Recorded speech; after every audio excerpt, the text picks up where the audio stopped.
Hello, everyone. We'll wait for some of the people here that are joining to connect to audio um, as we get going here. Okay, perfect. Looks like most of you have connected to audio, but my name is Andrew. I'm on the boot camp team here at Leland, and we're really excited to have you here for this, workshop about preparing for consulting and recruiting. And we have an expert here, Ian, that's going to be fantastic in getting, you situated and answering questions you have and walking you through.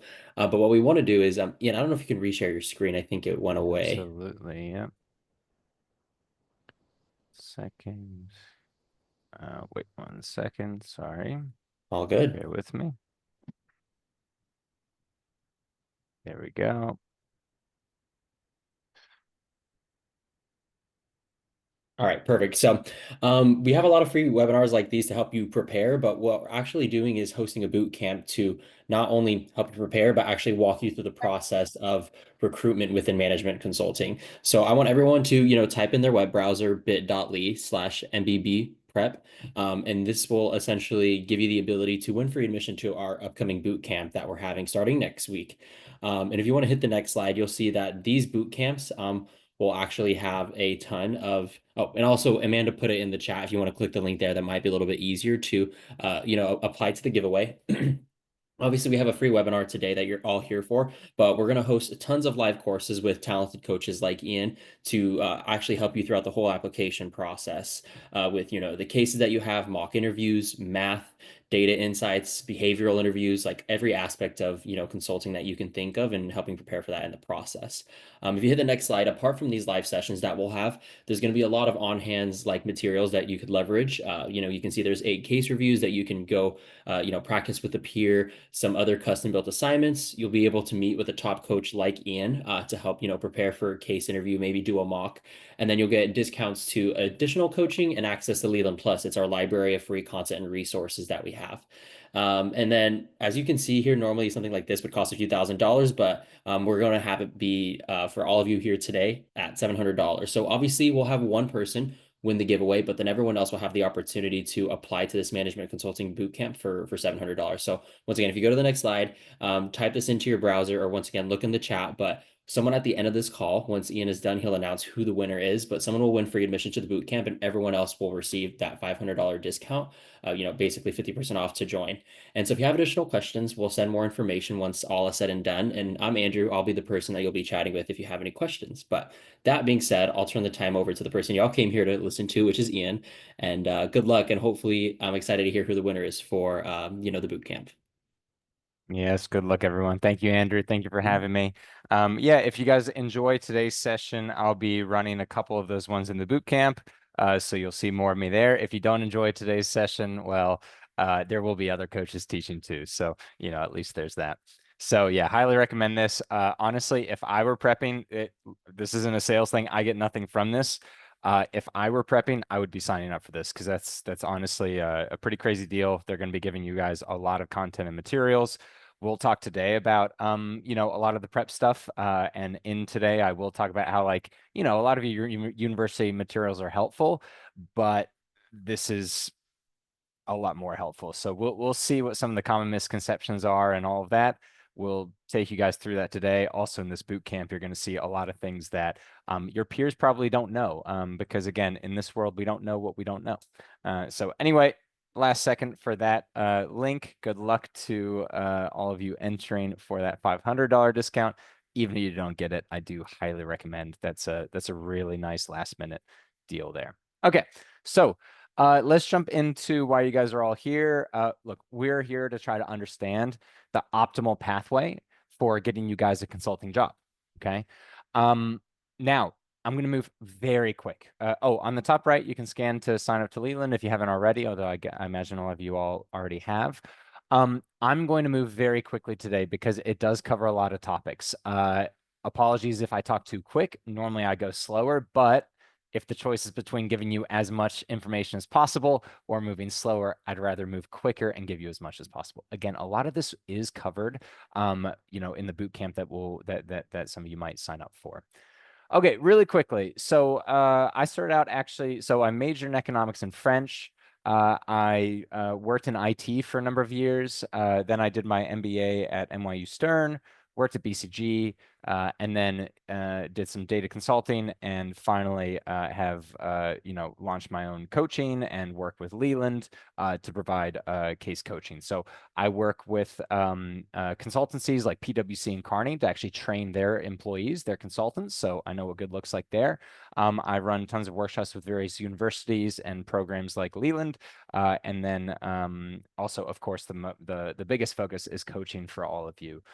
So, that is coming from zero background knowledge, right? I'm like a lot of you. I imagine a few of you have that consulting background.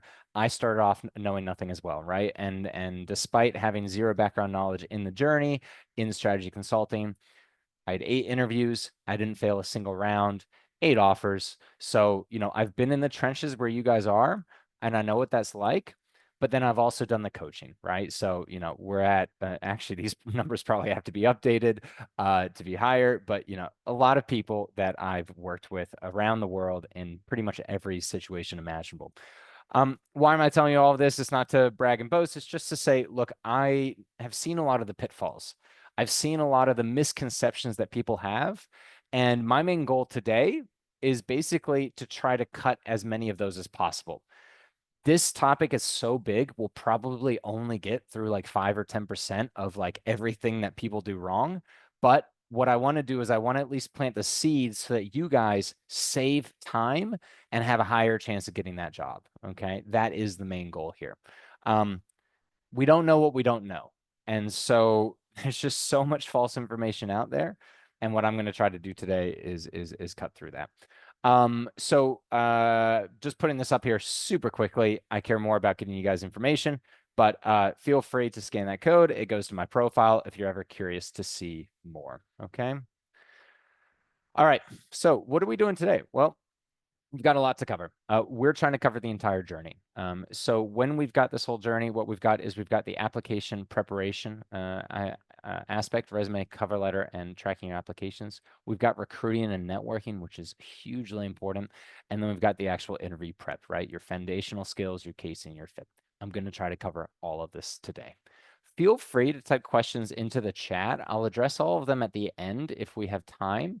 I love questions. Normally, I interrupt in the workshop to answer questions. However, I'm probably going to leave most of them for the end just so we make sure that we get through all of this information. So let's get on the same page here. Our goal. This is what we want, right? That's why you all are here. That's why you're doing the boot camps. That's why you might be in an MBA, right? You want McKinsey, BCG, and Bain.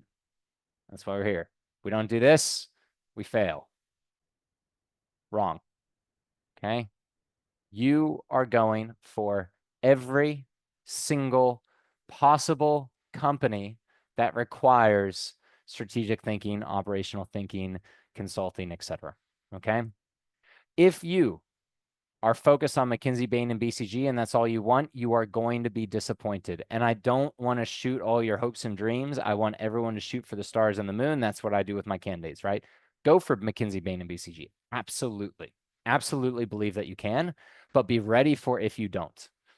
I've had people who try 3 years in a row and then finally get McKinsey, Bain, and BCG. So don't expect that in your first year with your first set of applications that you will get MBB.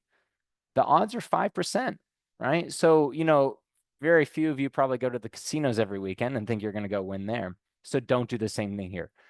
Don't go, gee, I give up then. Of course not. Network with them, apply to them. But what I'm saying here is the biggest mistake you can make at the beginning is to say, I only care about MBB. Apply to all of the rest. Worst case scenario, they are practice interviews. Okay. The first company I worked for was called Appian. It was a no-name IT consultancy. I took that instead of working for the Federal Reserve, which is kind of what I was thinking I was going to do. Ended up being the best thing I ever did. It was a company that I didn't know anything about. When I interviewed with them, they were a practice interview. I ended up loving them. Joined, best job I've ever had. Way worse than BCG. So just go for MBB, but I can't emphasize enough, go for all the others. You never know where the diamond in the rough is. And at the very worst case, you have a backup offer and you've practiced, okay? Apply to as many firms as possible. I applied to 50 firms, okay? You guys should aim for the same. So how do we do that? Well, Obviously, resume is super, super important. So the template you use is absolutely critical, right? You want everything to be well organized, easy to read at first glance. You don't want a blob of text and you don't want a ton of white space, right? You want to be concise and clear, just like with anything in life. You want to get the most information out with the fewest words possible. You want to be what I call calorie dense. Okay. Be concise and clear. Get to the point with your bullet points. Okay. For each bullet point, you obviously want to start with a powerful verb. You guys probably know this one, right? You know, leveraged, optimized, analyzed, etc. Highlight your value created. I get this question a lot where people ask, oh, I don't know if it was 10% or 20%. Well, put a number, right? And oh, I don't have a number. You don't need a number, right? Aim for numbers to show value, but you don't always have to. You can say, you know, improve the firm's culture, right? You can say, you know, allowed for executives to make high level strategic decisions. Okay. And then less can often be more. I still remember when I had to cut my Panera Bread cashier job, right? Oh my God, it's part of me. How do I cut it from my resume? Cut it, right? Less can be more. So when you have a resume, you are only bringing forward the things that are going to add value. Okay, that's going to be part of you having being concise and clear. Okay, so get a good template, a killer template. Be concise and clear. Start each bullet with a powerful verb. Highlight the value created, and less can be more. For Rodrigo's question on education on the top, it depends. It'll depend. It is individual specific. I'd say 70% of the time education is on the top. Sometimes it's on the bottom. It depends on the holistic resume. Feel free to reach out if you want support with that. But normally education goes on top, but there's scenarios where you don't want it on the top. This is my pleasure.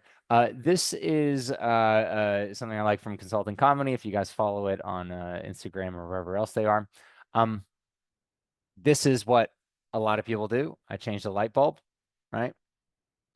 This is what a lot of people think they should do. Single-handedly manage the successful upgrade and deployment of a new environmental illumination equipment with no cost overruns and zero safety incidents. Woo! Neither of these are good. Because what the heck does this mean? All right. If you want to do this properly, you still have to speak English. It still has to make sense. I'm a recruiter. I'm HR. I'm looking at this. I need to see it and know what it means. So what does better look like? Well, we might say something like assessed and analyzed broken light bulb situation, researched top 10 light bulb options on market, evaluating against cost, durability, and luminosity or brightness, ultimately deciding on optimal choice based on household's needs, and installed equipment within 24 hours with minimal cost. That is a good resume bullet point. Please don't actually put that on your resume, of course. However, that is what we want. Okay. So don't be so, you know, simple and plain as this, where, you know, I'm not really impressed. But don't throw in all these big words just for the sake of throwing in big words. It has to make sense. Oh, and by the way, this goes as well for your frameworking, for your case interviews, for your behavioral answers, any form of verbal communication. I love when I'm doing a case interview with someone and I go, what do you mean by that? And they can't actually explain what they've just said. Don't just throw in big words in order to try to sound smart. You have to make sure that you are still explaining yourself in a way that the other person can understand with the least mental acrobatics possible. Okay.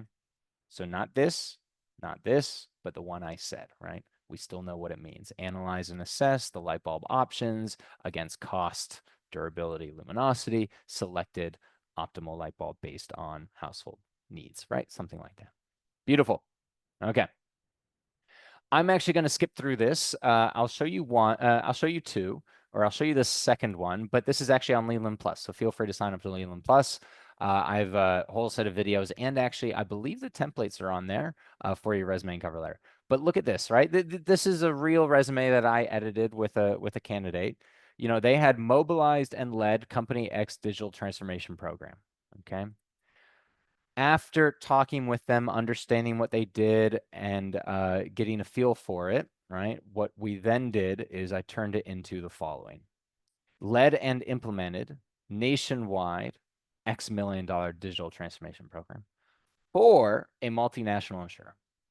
Develop the business case and financials, design and set up a multi-year program, and manage and govern agile teams of 50 plus while coordinating with global leadership to ensure alignment with overarching strategy. Okay, so we went from this to this. This is what you're aiming for. You're not, exaggerating or blowing it out of proportion or making it obviously BS. This was all true. This is what they did. They just weren't selling themselves. Okay, make sure you sell yourselves properly. Easier said than done. By the way, everything I say today is going to sound simple. Simple isn't easy. Simple is hard. Okay, so complicated is easy. The idea is to be simple and straightforward. You guys won't be getting a copy of the slides, and please no screenshots or anything like this. This is proprietary and IP protected. However, if you sign up to Leland Plus, most of this content is on here. And Amanda did give that link there. I forget what the exact subscription is, but it's pretty reasonable. And then you get access to like this times 100 through their platform. Moving on from resume, obviously for your resume, you want to spend as much time as possible getting it, or as much time as needed to get it as good as possible. That is not the case for cover letter. Okay. Cover letter is what we call a table stakes item. Okay. That means we normally need it, but it doesn't have to be like incredible. Okay. The reason is that it's often required for applications or it shows that you care, right? However, they're not reading too much into it. Therefore, in a process where we are time poor and I have to spend a lot of time on case prep, networking, etc., why not find something where we do less and therefore we save time?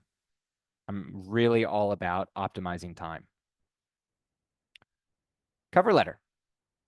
Mass produce your cover letter. How do we do this? First, figure out what your key paragraphs are going to be. Go and research a bunch of firms. Go and look at their job descriptions. Go and look at the company website and track the wording that they use for each company. Then group it. So company A, B, C, D, E, they all seem to say something around quantitative and qualitative analytical skills. They might say it in different ways, but they're all saying that they want this. They're all saying that they want this, right? There's about 8 or 9 more, okay? And again, you can get that through the templates on Leland Plus. But what you do is you go and research those companies, you figure out the words that they're using, and then you find the key themes of what these companies are looking for. Once you've looked at all those themes and grouped them, well, then you pick 3 to 5. Basically the ones that you are good at, right? If you haven't really done much quantitative and qualitative analytical stuff, okay, don't put it. If you've worked on a lot of teams and worked with a lot of clients, great, do client management and teamwork, right? Once you've selected the paragraph topic, write your paragraph, okay? Your paragraph is basically you saying, I know that firm values X. I also value X and have demonstrated this in the following ways, okay? You then defend it, and that's a paragraph. You do that for 3, 4, or 5 more topics, okay? So for example, I had a paragraph on my quant skills. I had a paragraph on, actually neither of these. I had my another paragraph on another topic. And then I had a 3rd and 4th. Build the paragraph out, get it good. It's on its own. It's modular. Once you've gotten your individual paragraph topics, then what you're going to do is you're going to take those and slot them in to your cover letter outline, right? You're going to go and say, okay, Bain, I'm doing the Bain cover letter. I've already got my intro done. I've already got my conclusion done. I know that Bain cares about paragraph A, paragraph D, and paragraph E. Slot them in. Tweak the language for each paragraph to match, right? Maybe Bain says analytical skills. Maybe Bain says problem solving, right? Adjust the paragraph itself to use Bain's words. And then in your intro paragraph and your concluding paragraph, just change what you say you're going to talk about, right? I believe I'm a great fit because of paragraph A, paragraph B, paragraph C, right? Using Bain's language. Cool. So this way, If you do this right, you can write a cover letter in 20 minutes. Obviously, that doesn't include the time to do all these paragraphs, but once you have it all set up, a given company's cover letter should take 20 minutes, right? You just change the opening and concluding paragraphs to tweak the language. You slot in the paragraphs that matter and just tweak their skill language, and you're good to go. Okay. Remember how I said earlier you should be applying to a lot of firms? This is how you do that without, you know, being exhausted and taking 5 months, right? Each cover letter should only take you 20 minutes now. Okay. This is huge. With those 20 or 30 hours that you're going to save by mass producing your cover letters, you should do networking, which I'll get to in 2 seconds. Last thing, application tracker, stay organized. Just know where you're applying, who you're applying to, what office, etc. Keep the list, know when your deadline is, etc. Okay. You're getting extra time. With that extra time, of course, you want to case prep, but you also have to network. Okay. I mentioned I had an IT and data analytics background. When I was working at Stern, or when I was studying at Stern, I went to their career office and I proposed that we do a data analytics project to better understand recruiting outcomes and what matters when it comes to getting interviews and passing interviews. They agreed. So over the course of a year, I ran a project. I basically got all of their back-end data from the, various databases, joined on student ID, and then ran a additional student survey across 3 years for any missing pieces of information that I wanted. With sitting across about 500 students, I was able to run regression multivariate analysis to understand which variables matter when it comes to recruiting. That's both for getting an interview and passing your interviews. So your things like if they submitted a cover letter, how much they networked, what if they had an advanced degree, number of languages, if they had the quant skills.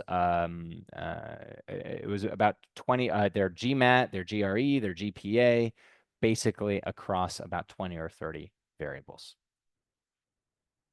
The most direct, short-term, immediate action that you can take to affect your recruiting outcomes is networking. Okay. Super high correlation. Okay. P-value under 0.05 for anyone who knows data analytics or statistics. The most important short-term thing you can do to ensure you get an interview is this. If anyone is curious about causation versus correlation, I'm happy to talk after. I isolated for causation, not correlation. So this is a causal effect. The more you network, the higher the chance you have of getting an interview. Okay. I just talked to a friend a couple days ago. She's looking for a job. She's like, "Yeah, I talked to this guy and he seemed really interested and you know, yada yada yada." And I go, "Okay, that's one person."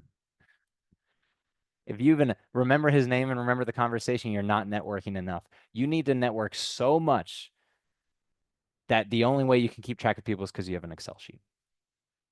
Okay? This is one company. Please don't read this as 5 to 6. Okay, if I have 5, I'm good. It's a correlation. Okay. This was for a specific time period, a specific MBA program. However, I can assure you that across the world, across firms, across companies, across all of that, the direct upward slope and relationship holds true. It might be steeper in some places, in some situations, it might be a little flatter in others. But if you really care about getting these jobs, you need to network, and there's no excuse. It applies to everything. Everything. Yes, Rodrigo, summer internships. It applies to everything. Network. Okay. It kind of sucks. It's awkward, but just go and do it. Just like anything, the more you do it, the better it'll get. That's the secret. It's one of the biggest secrets out there. Okay. Network. So, and Arvin, I'm not going to be able to pronounce your name, but look, the business school you're in is the business school you're in. So again, just everyone asking anything about is this school good, this school bad, how much does it matter? I can't tell you the percents specifically, but what I can tell you is networking matters. Yes, Anish, grad schemes. Every job everywhere in the world, you increase your chances by networking. All of them. Cool. Christelle, you can find that question through networking. Ask them. Ask the big three. Go network with them and see what they say. The answer is yes. I went to Stern. That was a non-Ivy League. So all of you guys, a lot of the questions that you have as well, not just will you increase your chances of getting the interview, but also you can ask a lot of these. Yes, Jai, GPA matters a lot. GPA, GMAT, we're all directly correlated as well. Okay. But again, guys, you're going to have the GPA you have. You're going to have the GMAT you have. You're going to have the MBA that you have, right? So do the best that you can in your grades. Do the best that you can in your applications to MBA programs, right? Of course they all matter, right? Of course, right? So most of the variables I looked at mattered, right? But if you have a GPA, you have a GPA. If you have an MBA, you have an MBA, right? You can't change that in the short term. So when you're recruiting right now, networking, okay? If you guys want a career plan to become more uh, a better candidate to these MBA firms, and you have 3, 6, 12 months to do so, feel free to reach out. I do career coaching as well. I use all of that data to figure out how we can make your resume better. And it might be through some, programs that you might do, some extracurriculars, things like that. But if you want help building out your resume and your actual career, feel free to reach out, and I leverage all of that and tailor it to you guys. Okay. Okay. So for networking, if you're in school, whether that's undergrad or a master's program, definitely use their recruiting process, but you're not limited to it. So what does this mean? When you network, number one, obviously, go and figure out who's in your network that is helpful, right? Someone at Bain, someone at BCG, absolutely, right? Someone at Deloitte. Cool, great, talk to them. Also, anyone that they might know, right? They can put you in touch with people. You might see on LinkedIn that someone has a common connection, message them and say, hey, you also know Amy. Great. But the other thing you can do, and this one is so underrated, is match with people with a similar background to you, right? Your alma mater, where you're from, a language that you speak, something that you studied, a previous company that you worked at. And I'll tell you right now, there's way more. And also, there's a way to mass produce this. So, just like with the cover letter, there is a way to mass produce your networking in a way that still looks tailored and in a way that still gets them very likely to respond to you. Um, Varunov, I basically help each of my candidates craft the cold message or email for networking. There is no typical one. Do not look at anything online, guys, for a typical format for a cold message or email. It doesn't exist. And if you do it, you're going to have a lower chance. You have to create it yourself. But Varunov, I'll tell you now, if you end up coaching, I promise you, I'll help you craft that for you. It's going to be based on what filter you're going for on LinkedIn and who you're messaging. And we will create a message that looks tailored to them, but can be mass produced. Okay. So there are templates, but just be careful because any template is inherently going to be generic, even the ones that I have, right? I also do have a folder. I don't think it's on Leland because it's not formatted very well, but I do have a folder in my Google Drive, which is about 10 messages that I received when I was at BCG, and they're labeled good and bad, right? The ones that I responded to and the ones that I didn't. And you'll start to see a theme between them. So again, with coaching, happy to share that with you guys. So you want to tailor your message, but you can still mass produce it. Basically, based on your filter, based on why you're messaging them, you can create a message that fits that theme, right? It links you to them in that way and looks tailored to them, but you can send that same message to multiple people. You want to send a lot of messages to a lot of people. Keep it short and succinct, okay? Don't be afraid of rejection. It's part of the game. So look, you're probably like, oh my God, what's the best message? I don't know. It depends. Depends on you, depends on your country, depends on where you're messaging. So just get out there and start sending the messages. And as time goes on, you will get better and better, right?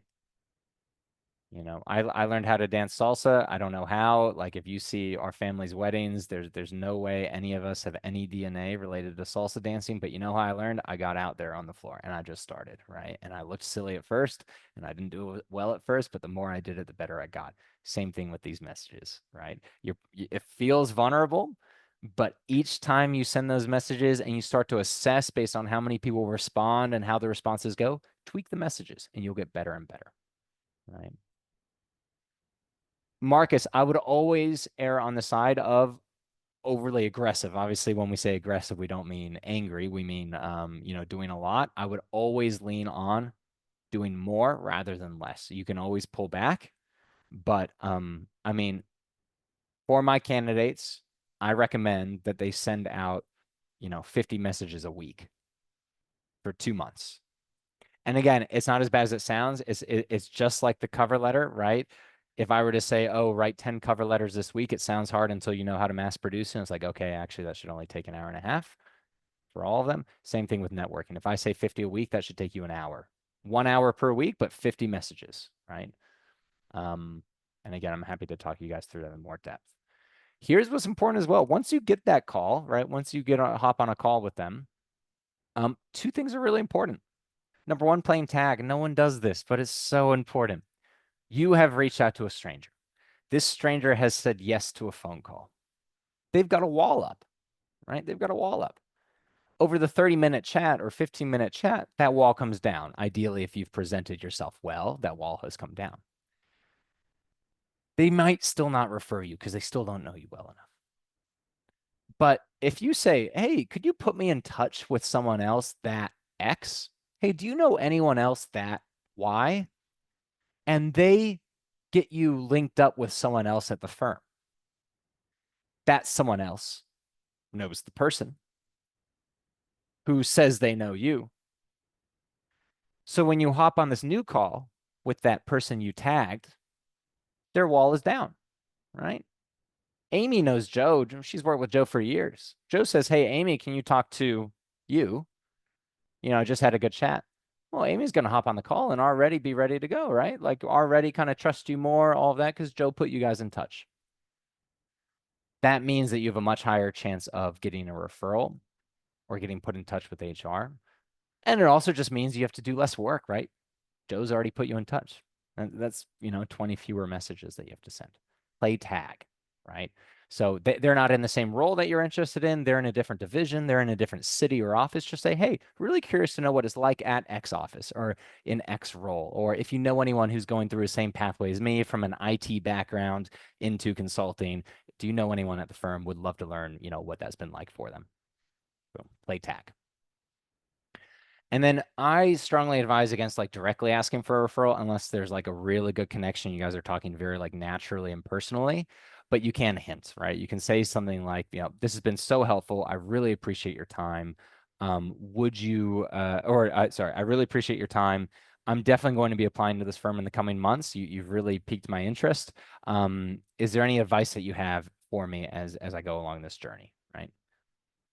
Or anything you think I can do to increase my chances, right? Hint, hint, wink, wink, right? That's how you hint at a referral. Okay. Okay.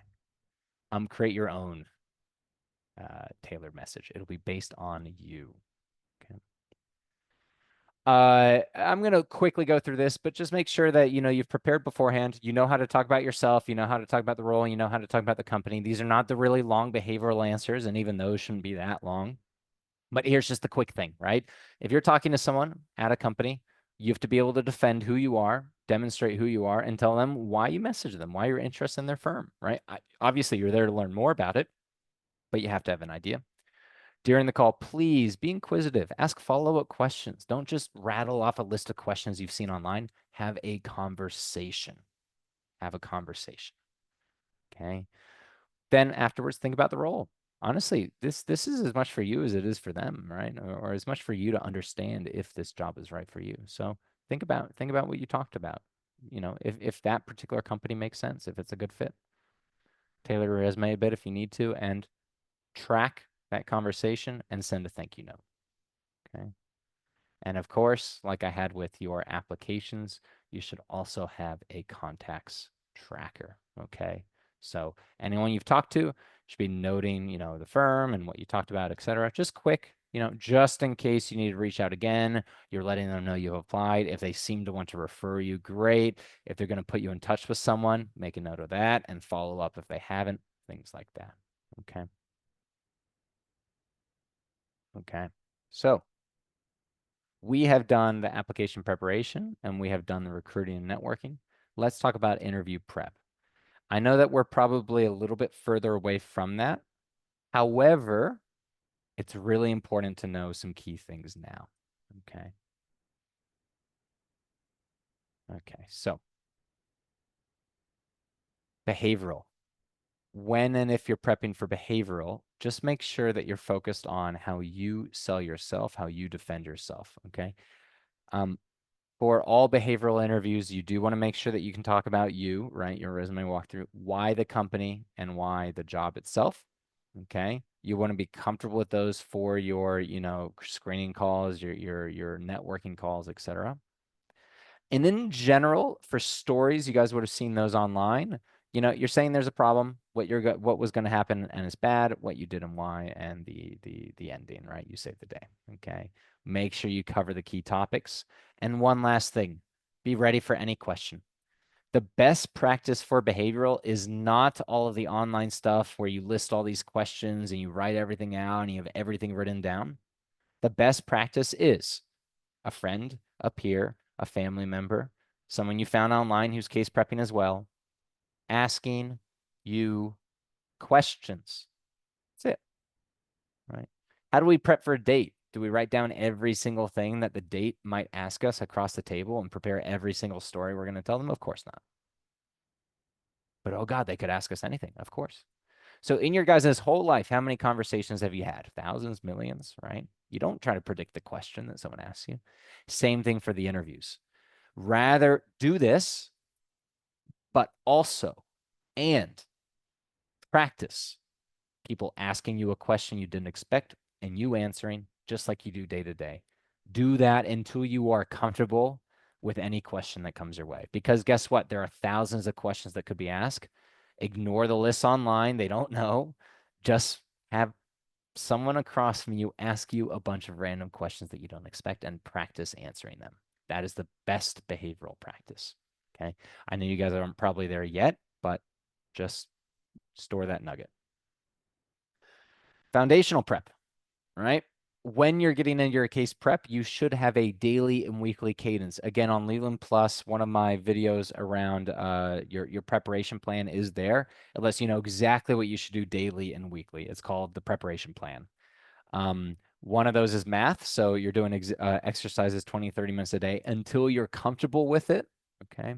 And background knowledge, by the way, you should be doing this yesterday until the day you die, right? As long as you're going to be a working professional. I have been doing this since I was 19 or 20, right? I do it on my lunch break. I do it on my commute. But of course, you're doing this for your case prep. So by the way, guys, I know you're not case prepping yet. Start doing this now. Start doing this now. Daily, 30 minutes. If you want to think like a consultant, you have to read like a consultant. The Economist, the Financial Times, BCG Insights. Oh, funny that. Reading the websites and the white papers published by the firms that you're recruiting at. Huh. I wonder if you might start to learn how they think and how to talk like them and how to framework. Really important. Daily. When I was prepping, I printed out like 30 or 40 BCG Insights, the ones that I found interesting. I read them on any plane I was on, right? I read them during any commute, printed them out. I was highlighting them. So important. Start today. Daily reading is just going to make you a better professional, more knowledgeable. Super important. Now until forever. Math. Once you start case prepping, just do math until you're comfortable. This one's really important, but not for the reason you might think. So industries, I get a lot of people who go, oh, what are the most common industries? Well, it could be anything. Could be drone delivery services. It could be a smartwatch. It could be water bottles. It could be scissors. It could be uh, going to Mars, right? It can be anything. So don't think that you have to go and learn the industries, right? You're starting to see a theme here with how I view the case prep. Just like with behavioral, that you can't predict all the questions. For industries, you can't predict the industries. But you should learn how to think about industries. So what does this mean? When I was at Stern, I got a team together, three other friends and myself. We created a list of some of the main industries, and each week, each of us would research one of them. We would then present it to the team at the end of the week. Okay. You don't have to do this. You could do it yourself, But basically, what do you do? Well, get your template. Again, I believe I have this on Leland Plus. Get your template, right? It's like, who are the main competitors? What does the industry even do? What are some of the key trends? What are your cost drivers or revenue drivers? Get the outline out and then go and research one industry a week. And honestly, once you've done 4 or 5, you're probably good. Why? Because number one, you can create parallels with a lot of industries. So once you know a couple, you know a lot. But number two, you learn how to think about them. And so if you get a case where it's like, oh my God, I've never heard about this service or product before, well, you know what to ask, or you know how to start to break it out, right? One of my favorite things to do when I'm doing like the deeper dive workshops, because I do workshops on each of these topics, is to have someone tell me an industry, and then I break it down for them. I could do it for any industry in the world. If we have time at the end today and you guys want to ask that as a question, hey, explain X industry, and you want to give me like the hardest thing you can think of, something that you're like, there's no way he even knows what this thing is, feel free. You can put it in the chat at the end. I'm also happy to do it for a random behavioral question. I love doing that too. So if at the end you guys want to say, hey, Ian, how would you answer X behavioral question, or how would you think through X industry? Feel free. Same thing goes for frameworks. Okay. Oh, look at that. We're talking about frameworks as well. You might guess my philosophy here as well. Don't memorize a bunch of generic frameworks online. If you are saying that for profitability, I want to look at revenues and costs, and under revenues, there's volumes and price, and under costs, there's fixed costs and variable costs, you failed the interview. Because in real life, you failed the client, right? If the client has a profit issue and they've sent out an RFP, and your proposal to them is, well, we'll look at your revenues and your costs, you've lost. You've lost that contract, right? They're not going with you. They're going with the firm that has looked at their industry, looked at their situation, read the RFP and the situation, i.e., the prompt, and has a tailored framework for their problem, right? But do familiarize yourself with the most common ones, right? Understand that there's profitability, growth, market entry, etc. But don't just memorize all the Victor Chang ones, and don't look at them in isolation. Rather, understand that frameworks are business. And therefore, business being fluid, they all connect. So again, I think on Leland Plus, there's a 45-minute video where I talk through all of these, how to think about them, not the framework, but how to think about them, how they work, the dynamics of them, but also how they connect with each other. How a profitability case could turn into a growth, could turn into a market entry. How an M&A case might have come from a growth or could turn into pricing. Please remember that, it's the world of frameworks or the world of business. These are not just very generic words on a sheet of paper that we've read online, right? If you want to be at the top firms, you have to think like the top firms. You'll start to see this if you start to do the McKinsey insights and BCG insights, but please just know that it is not sufficient to go and memorize a bunch of generic frameworks you see online, because there are so many different types of profitability. There's so many different types of growth, and they all interconnect. Do not go, what is the framework for profitability? There's not the framework for profitability. Just like someone asked me earlier, what is the template message I can send for networking? There isn't one. It depends on you. It depends on the situation. Cool. So start to think for yourselves here. This isn't just a biology textbook that we can memorize. Not to say that biology is just memorization, but it's not just a book that we can memorize. Which leads me to the case. Okay. Again, I know some of you are not casing already, but this is so important. One of the number one issues I see is people think a case is a test. They think it's this like online thing where there's this answer, and if they memorize everything, that they're good to go. It's not. A case is not an examination. It is a simulation. A case interview is not an examination. It is a simulation. It is based on a real life project. I have a good BCG friend, well, many now, but I have a good BCG friend who's a partner at Platinian. He reached out to me about 6 months ago to help him write his case for his interviews, right? And what we did is for an hour and a half, we whiteboarded virtually, and I helped him create his case. Guess what it was off of? His current project, right? So cases are literally the projects that they have worked on turned into a simulation. Sounds obvious once I say it, but you have to really internalize that. And you go, oh, well, what clarifying questions should I ask? What about risks? What about next steps? What about when I see an exhibit? What would you do in real life? And if you start to understand that this is all just uh, a dance, you are the consultant, they are the client. The prompt is what you'd hear on your first day, right? Your boss coming to you. Clarifying questions or anything you'd ask on your first day to try to understand the situation. Your framework is your project plan, right? So your framework is how you'd set up your team, right? And then the exhibits are, you trying to get data from the client in different workshops and emails and going up to their desk and then sending you a whole bunch of stuff, right? So a case is a real life project. How do you prep? Read a case book or two just at the very beginning. Please don't just read cases all the time just to get ready. But the big thing is you need to practice with others and learn from others.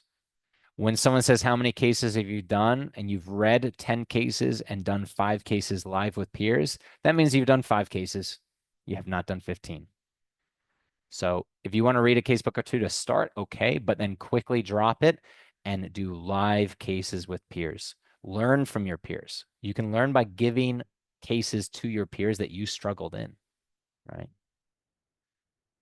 Keep track of learnings, stay organized.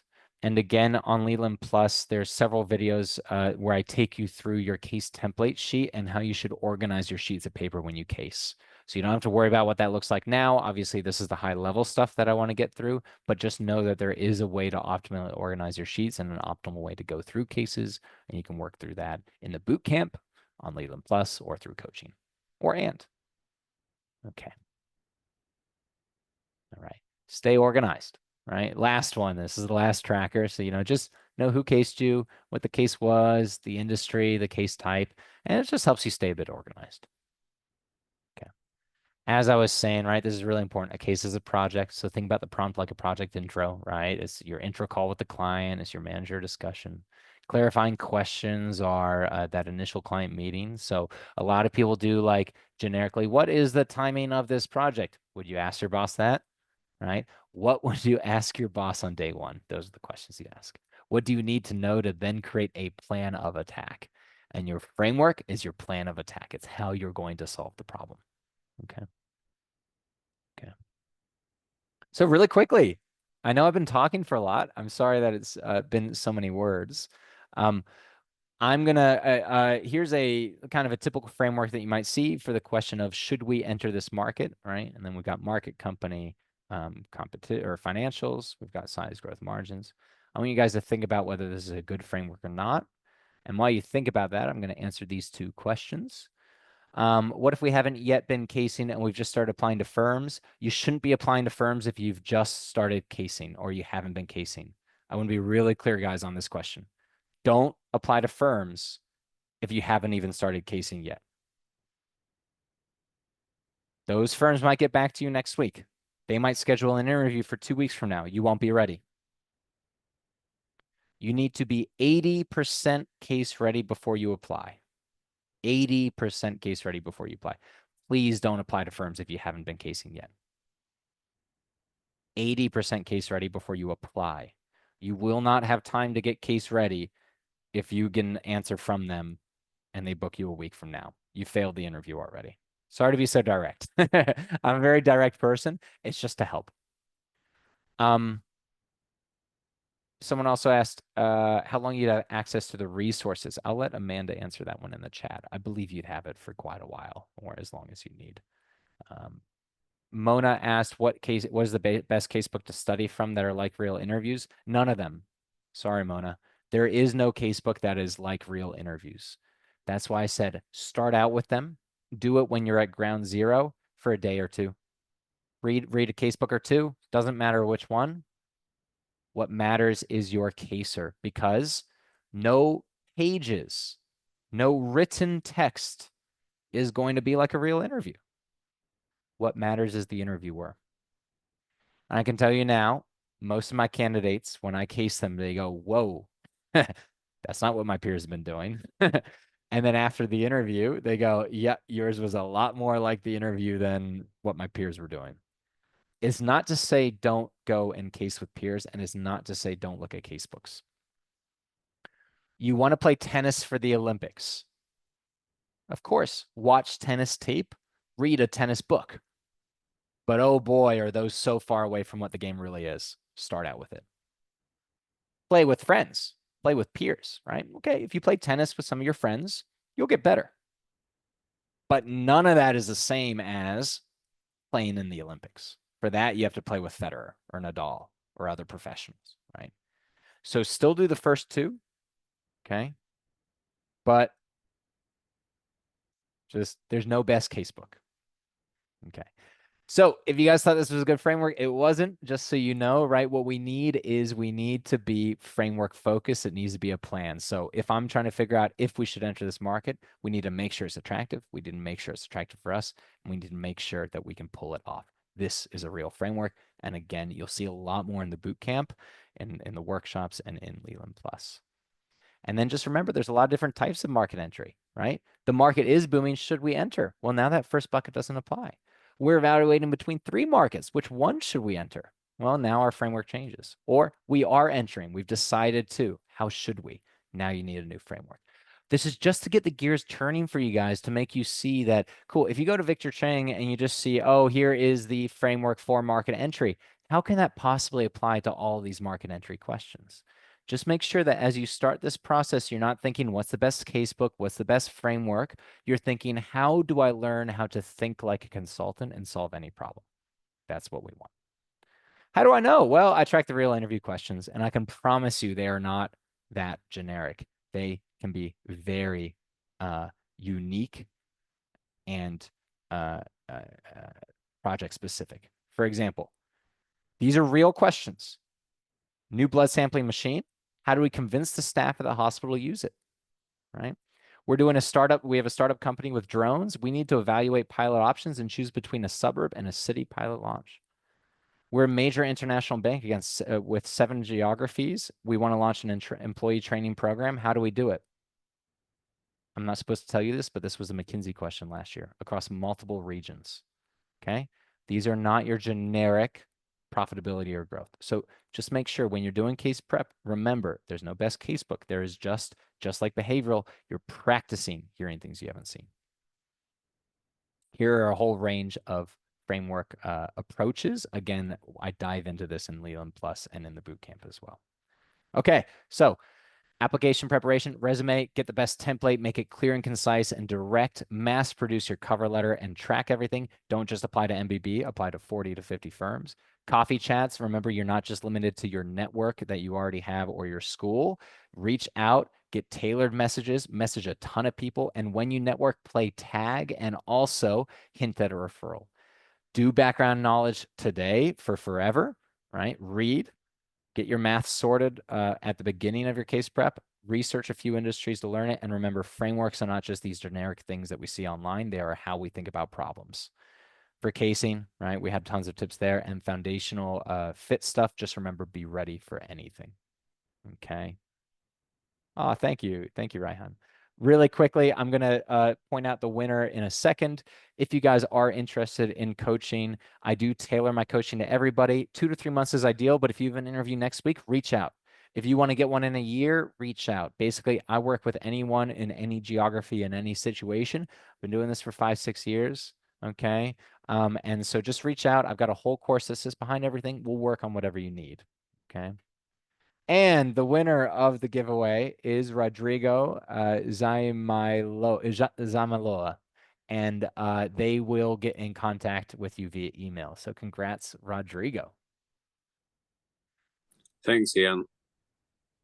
Glad you won. Hope to see hope to see you in the boot camp. That's it's a pretty insane deal for you. Yeah.